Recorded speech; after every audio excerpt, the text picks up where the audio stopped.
Hello, Rebecca again. So we're now on to part two of our lecture on resilience and strengths. If you have not yet gone through part one, please do that. And hopefully you've had a chance to reflect on a person that you think shows some resilience and why you think that is. And I've shared my reflections on that, which you may or may not agree with, right? That's fine.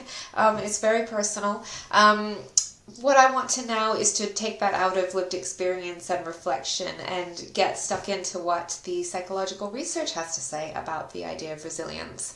And first, I think whenever you've got a term, a psychological term that gets thrown around a lot culturally, it's useful to check in with what lay understandings are of that concept, right?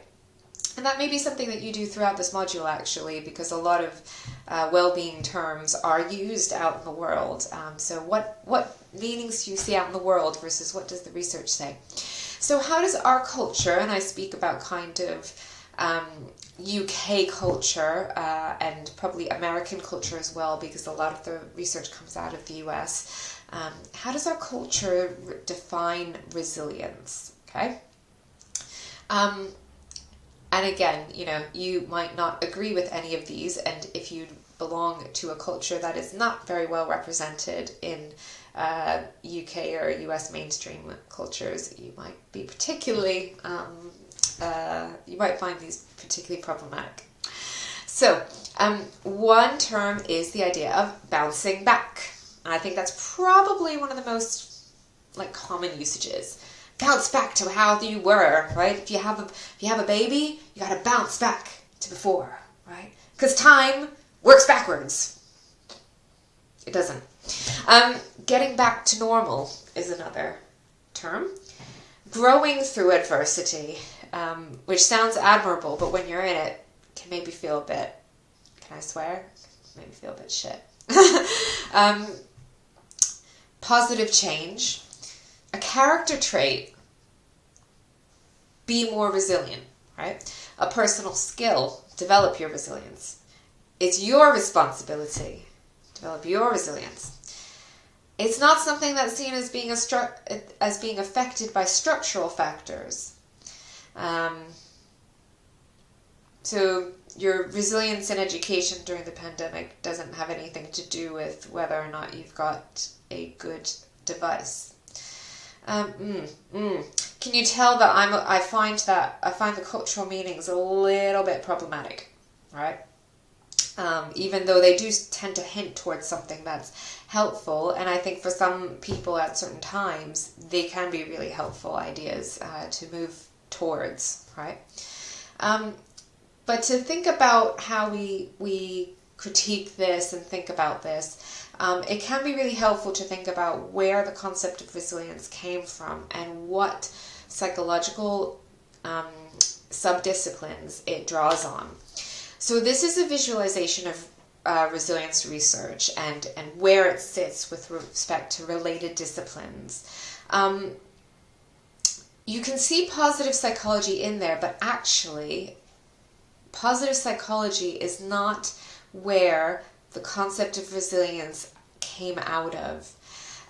Humanistic psychology, that of Carl Rogers and person-centered psychology, that's where resilience has come out of, as well as traumatology, the idea that the study of psychological responses to trauma and adversity. It also is impacted by health psychology, so ideas around behavior change, around what makes us physically healthy, about how the physical and psychological interact. Also neurobiological psychology, so the ways in which hormonal responses, in which stress responses, other forms of brain functioning, but certainly functional brain anatomy, how that feeds into resilience processes, and developmental psychopathology. And I think developmental psychopathology is where you can most strongly trace the lineage of resilience. And we're going to talk about a really key study that is placed within developmental psychopathology. How this idea all started with thinking about how do children who face extraordinary adversity, how do they manage to actually get through that, right? With air quotes, how do they end up okay, whatever that means. In this diagram, you can see that humanistic psychology branches off between resilience and positive psychology. And it is my personal bugbear to see the term resilience packaged within positive psychology interventions usually. For example, workplace interventions that say you can be more resilient if only you're happier and more optimistic. As you'll see, that's I think that's really problematic and unhelpful, and doesn't actually capture the idea of resilience, whatever your theoretical framework might be. So this is my kind of, be careful what you're reading sort of thing. So what is resilience, right? Because there are lots of different definitions, okay? So I'm going to try to offer you some definitions that are helpful regardless of the theoretical framework that you're working in, okay? Things that are widely accepted within the psychological resilience community. One is that resilience is a process. A process. It is a process of change, okay? It is not a character trait. It is a process of positive psychological change in the light of adversity. And by positive, again, we're going to come back to that. What does that mean? But I suppose it can be things that feel adaptive, that look adaptive, that seem to be or feel healthy to us. And there has to be some adversity that this is in response to, okay?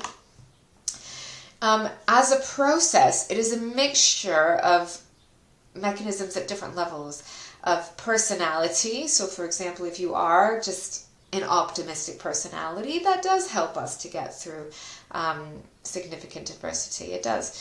But it's not just that. Also things like coping skills. Do we have an effective repertoire of ways of dealing with situations and emotions that are challenging to us? Can we effectively match the stress response to the stressor? Relational resources. So do we have supportive social relationships around us? And do we maintain those relationships? And at different times of life, that's particularly important as well. And sociocultural resources that sustain well-being. So this might also be kind of something about structure, but sociocultural resources, things like having a strong cultural identity that provide meaning, or the opportunity to be expressive through art. These are also sociocultural resources. Access to education is another sociocultural resource that's very well understood to be supportive of resilience, right? So what isn't it? It's not being happy, and it's not being in a good mood. It's not that. Hopefully it will look like that at some point, but it isn't. When you're down in the muck, there can still be resilience happening. It's actually not well-being, but I would suggest it is a process that can lead towards well-being, okay? It's not quality of life. You can have very poor quality of life and be very resilient. They're just conceptually separate things. It's not a personal trait or characteristic. And this is an important point to make in terms of, me like teaching you psychology, but also like human to human, as we're living through quite difficult times. It is not a personal trait or characteristic. It's not down to just you. It's not a thing that never changes. Resilience is something that as we go through our lives, we might experience times of more or less resilience. It's not a personal trait or characteristic. But what then is the relationship between resilience and well-being? Because I've said these are conceptually different things. Resilience can be conceptualized as how we move towards well-being within a context of risk, trauma, and adversity, right? And most of us have some of that in our lives. At the moment, there's a lot of shared adversity, but even leaving that aside, some people have more or less presence of adversity in their lives, and sometimes that's related to structural mechanisms of oppression, sometimes that's just like unfortunate series of life events, but there's, the context of risk that there is. So it's navigating towards well-being over the course of the whole lifespan, and we can think about resilience starting from childhood, but all the way into older adults. And resilience processes predict elements of well-being. So that's what we're talking about here, is that the processes of resilience can lead us towards well-being, and focusing on that process can be very helpful in that respect. So based on this, what do you need in order to even start thinking about resilience? When do you start to know what it is that you're talking about? First of all, you have to see some adaptive functioning at the individual level. And we can have a very critical discussion about what constitutes adaptive functioning and how you recognize that. That would be a really long, semester-long conversation. We're going to touch on it a bit. But that's just something to think about, is who decides what adaptive functioning is, how do you assess it, how do you recognize it. And you have to have some previous adverse circumstances or risks that have the potential to threaten that adaptive functioning, okay? And as I said, that can be stuff that occurs because of mechanisms and processes at structural or community levels, including things like climate change, conflict, or cultures of substance misuse. That's something that I focus on in my research right now. Also individual experiences that may or may not be related to those risks. Things like health problems, housing precarity, and relatedly, just daily stressors. So challenges in our lives are challenging in and of themselves, but they can also be associated with daily stressors, things that like just every day kind of get to you. And so those can be related to that. So how can you observe resilience? And Anne Maston's work is really influential in thinking about that.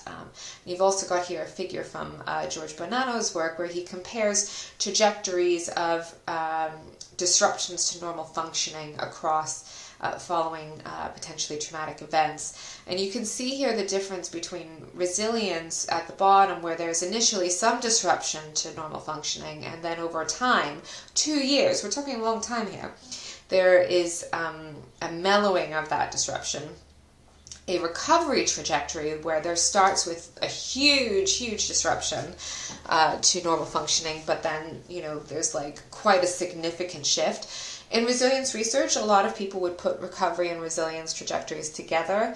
Bonanno didn't, for various reasons. That's a choice that you might make as a researcher. There's also things like other patterns that you might see, what alternatives are there. There can be chronic dysfunction, so something happens and the person never really gets back to any resemblance of how they functioned before. And delayed dysfunction, where things happen and it seems kind of all right, but then actually there's like longer term effects of that. So how can you observe resilience?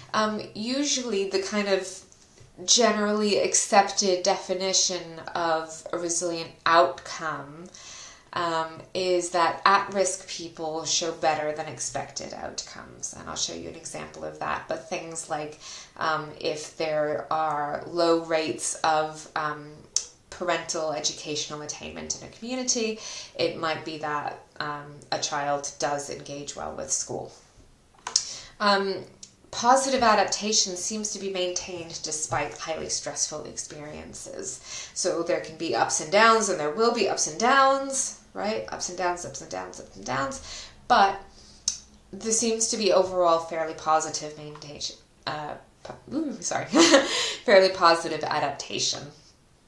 And a good recovery from traumatic experiences. So again, as I said, recovery can be considered resilience for many people, but the idea that, yes, you won't bounce back, you won't be the same, but you can live your life and perhaps even grow from it. And it's, like I said, it's not about happiness. Happiness wouldn't be a sufficient indicator in resilience research.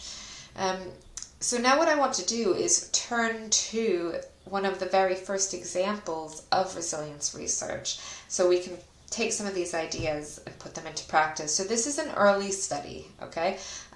Resilience research is maybe 50 years old, I think I want to say. So, in psychological terms, it's actually, I think, pretty recent.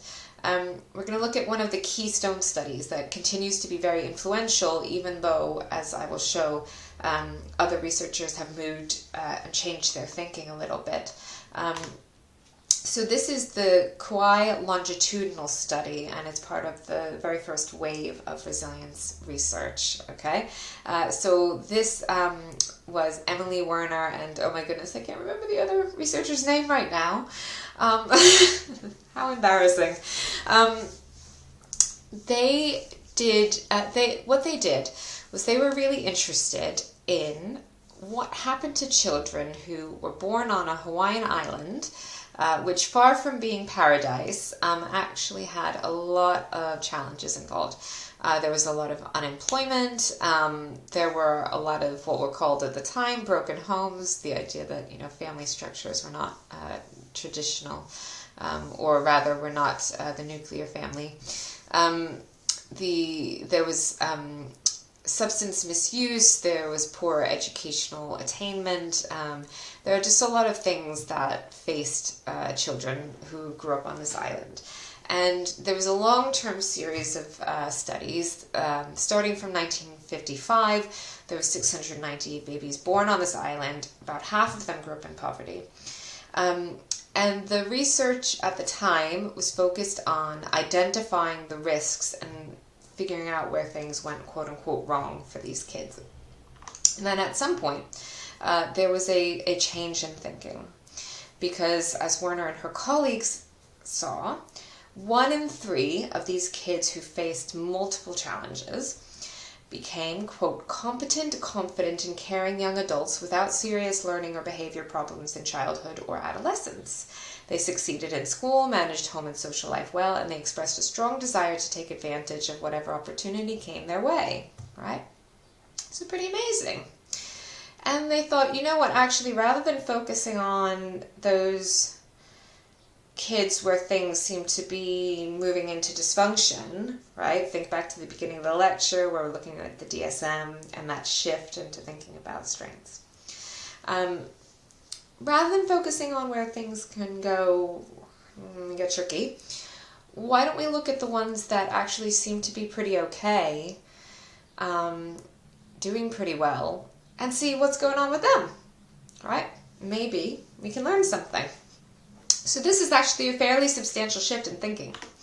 So they wanted to know who were these resilient children, and because this was a long-term demographic study, they were able to follow up for a very long time, and they wanted to know what their lives looked like as adults in their mid-30s. And what they found was amongst those 1 in 3, all but 2 had vocational and educational accomplishments equivalent to their low-risk peers and exceeding their high-risk peers. Okay? So kids who they identified as being resilient stayed resilient, and they managed to kind of do well on social markers of doing well, getting good work, getting education, to the equivalent rate as if they hadn't grown up in a community that had a lot of challenges and marginalization. So this seems pretty cool. And they then went and looked at what their shared qualities were, and they came up with a list. Personal competence, a sense of determination, also having a support from a romantic partner, generally a spouse, and a reliance on faith and prayer, which was important within that community.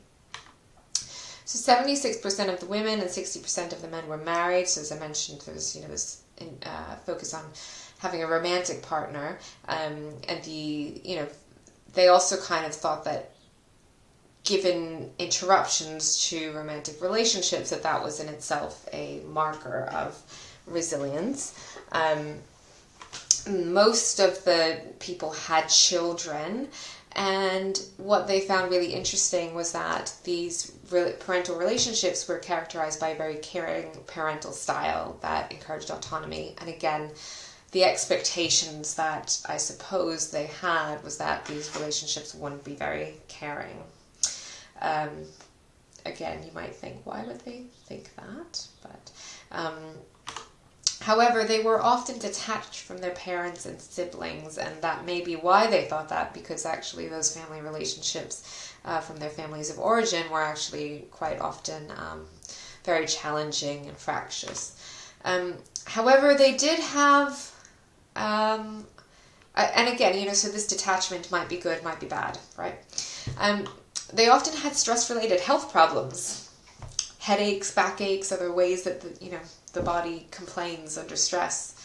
And there have been significant critiques about this, such as, well, what were these expectations that you had for these children? Did you expect them to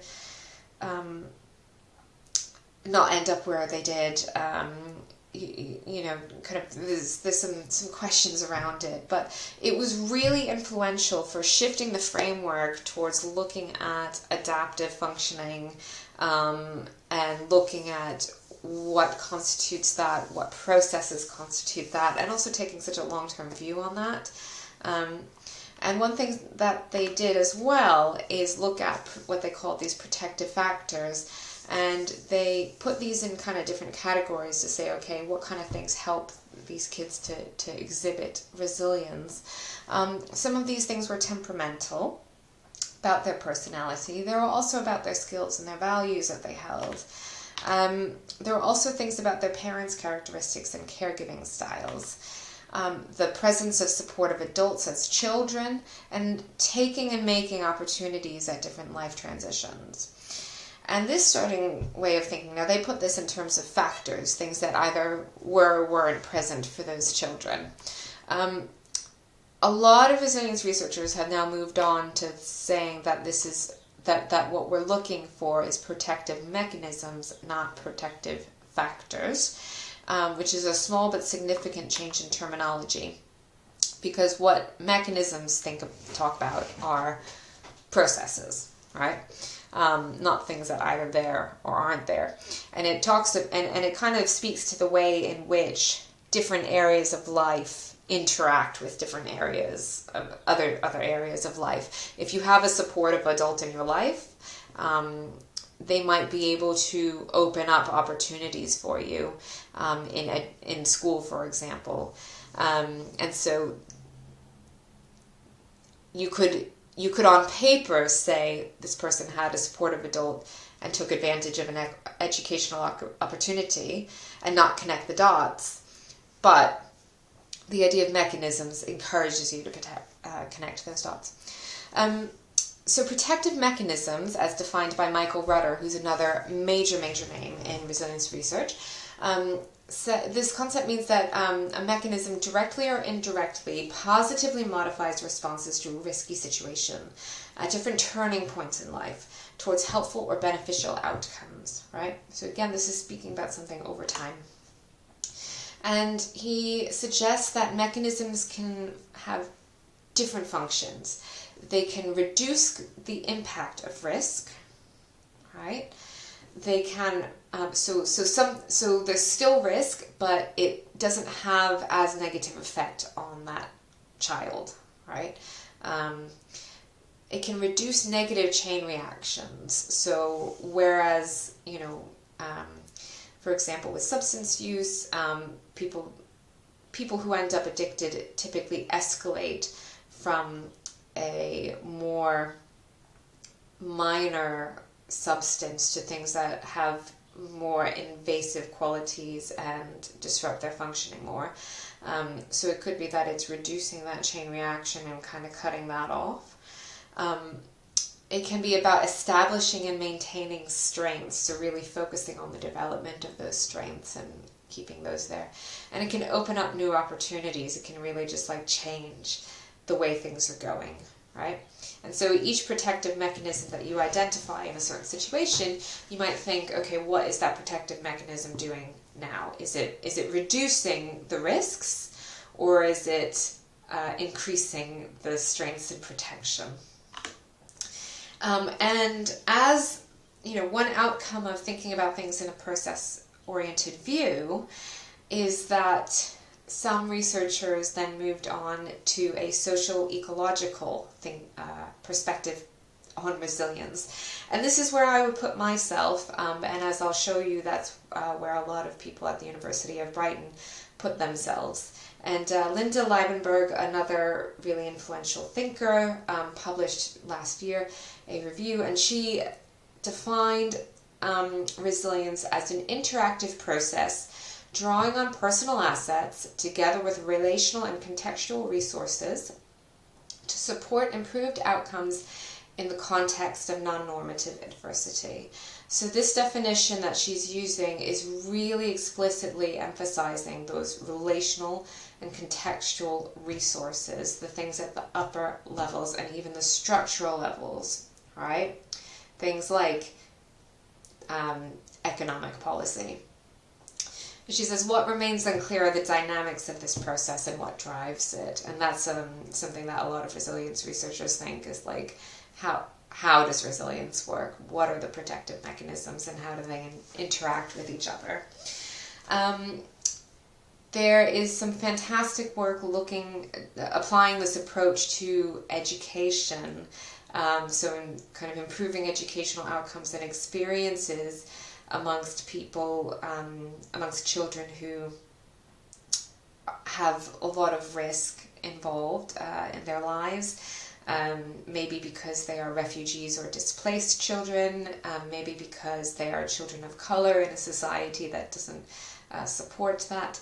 And there's a fantastic video from Michael Unger, who's another leading researcher that takes a social ecological approach, who talks about translating resilience